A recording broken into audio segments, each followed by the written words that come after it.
As investigators established, in 2021 and 2025, the group operated in Poland, the Czech Republic, Lithuania, and Germany.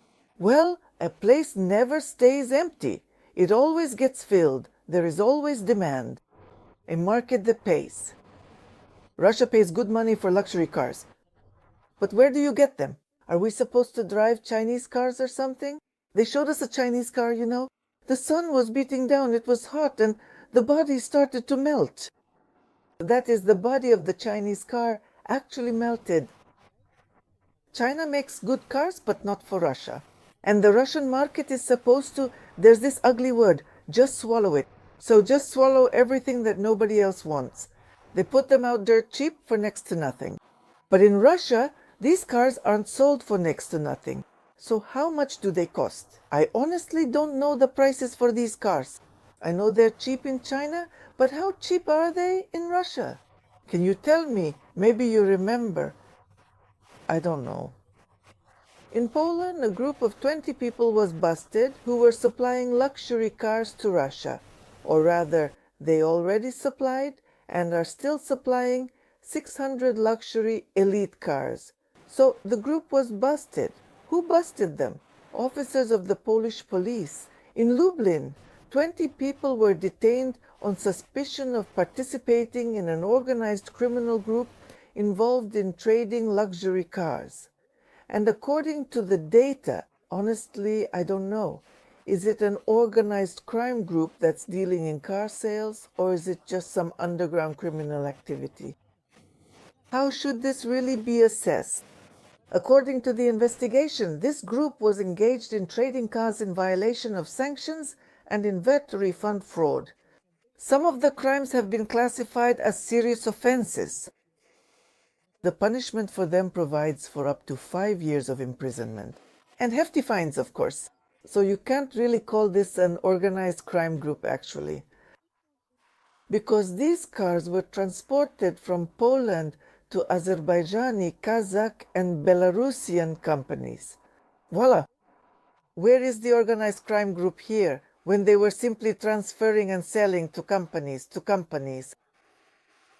As a result, $2.5 million were frozen in the accounts of those detained.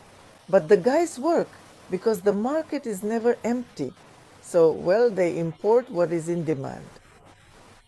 The Russian market is empty. So, no friends, there's something else interesting. The Google Corporation admitted that it censored thousands of content creators on YouTube at the request of the Biden administration. But didn't they do this at Russia's request? I think there was a Russian segment there that did it themselves at the request of the Russian authorities. So the Russian segment did it as well.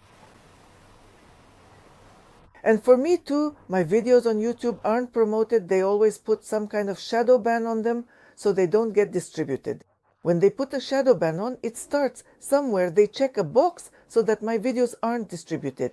And you wonder, look how many subscribers I have. 351,000 subscribers, and there are no views because they simply don't distribute them. Many of my YouTube subscribers complain, Tanya, I've been unsubscribed. It's like, well, when you don't get a notification, a person goes and watches other videos and then says, I checked and I'm not subscribed. This was written by a young man. A woman who has been with me on YouTube for 7 or 8 years also writes, I found myself unsubscribed. I send these complaints over there to YouTube. Well, do you think they read them? Look at them.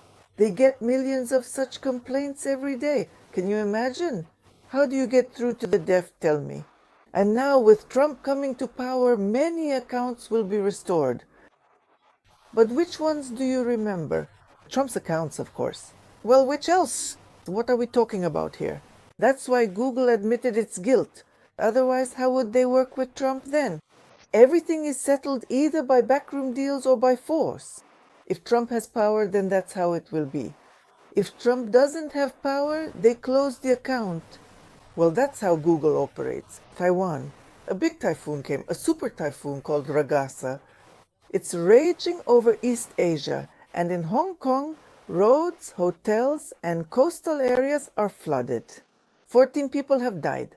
But that's just at the beginning. We don't even know yet. When a typhoon hits and they say 14 people, that's already a lot. That's already a lot. But it's impossible to tally the full tragedy until it's over, until they check the lists in the villages and cities. But what is Hong Kong?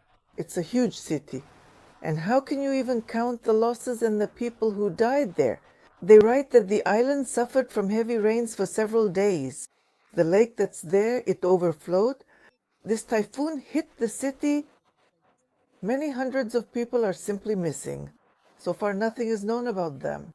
And today, they're reporting that the legendary actress of the golden age of Italian cinema has died. She was 87 years old. It's Claudia Cardinale. Claudia Cardinale, you know, she was so cheerful, remember? Cheerful, dark-skinned, quite a lively woman. Attractive, of course, attractive friends, especially when you're acting in movies. But she really was attractive. She was born in Tunisia, in the city of Tunis itself. That's where she grew up. They even showed me the house, the neighborhood where she was born and raised. All in all, a famous actress who brought fame to Tunisia. Actually, she's considered more of an Italian actress. That's how we know her. It's a sad thing that she died at the age of 87.